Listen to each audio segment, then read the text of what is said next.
ang kuwit ng balat sa akin. Lahat ay ipagsapalaran sa mga pagdadala ng pinagmulan kaya ng magic ng saga.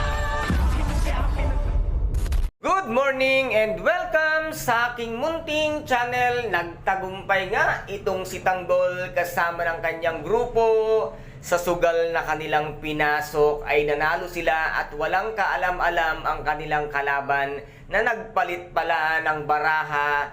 Itong si Tanggol, napakagaling talaga ng diskarte mo, Tanggol. Believe na ako sa'yo na kunwari ay nahulog ang isang card. Ngunit nandun pala sa ilalim ng paa mo ang isang buong baraha. Kaya agad-agad mong napalitan ang barahang gamit sa loob nga ng pasugalan. Good job at ang husay mo talaga. At dito naman ay nalimas nga ni Tanggol ang pera ng mga kalaban niya at nakakuha pa sila ng isang kotse ng napakagandang dalaga na nagkakahalaga ng 19 million pesos ang halaga ng napakagara at napakagandang kotse. At dito ay tuwang-tuwa nga itong grupo ni Tanggol, lalo na si Tanggol, at nasabi nga niyang mayaman na tayo.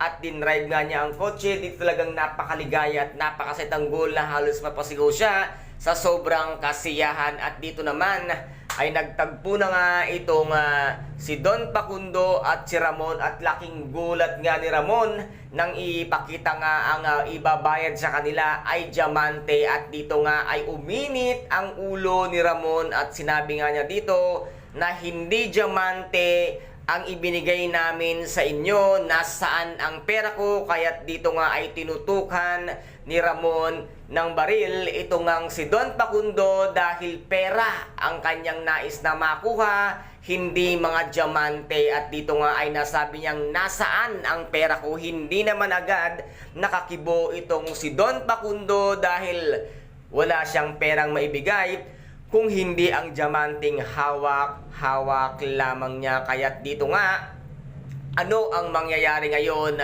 sa pagitan ng Caballero at Montenegro dahil ngayon na nasaksihan at nalaman ni Ramon na wala talagang perang ibabayad sa kanya itong si Don Facundo kung hindi diamante na nanggaling pa sa ibang tao. At dito naman ay tuloy na nga ang kasal. Napapunta na ng simbahan ito ngang si Doña Vitina kasama si Miss Catherine, at nasabi nga niyang ito na talagang magsasanib puwersa na ang pamilya Caballero at Montenegro. Ngunit walang kaalam-alam ito ngang si Doña Vitina, nagkakaroon na pala ng iringan sa pagitan ni Ramon at ng kanyang asawang si Facundo dahil nga sa perang hindi niya maibigay ngayon na kailangan ng makuha nito ngang si Ramon. At dito naman ay bigla ding susulpot si Camille sa kasal nga nitong si David, at nakita nga niya ang invitation kaya agad-agad niyang pinuntahan ang simbahan. At dito naman ay masasaktan nga nitong si David ang kanyang asawang si Camille, at dito sasabihin na hindi na kita kailangan at ito ang pangarap ko, mababago na ang buhay ko, at dito ay may magandang bukas na naghihintay sa akin.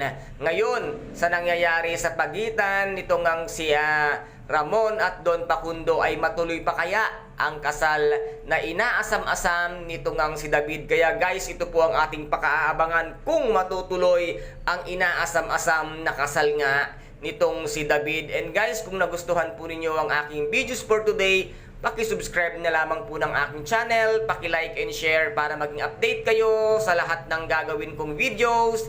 Maraming salamat po. Ingat, God bless, and bye-bye!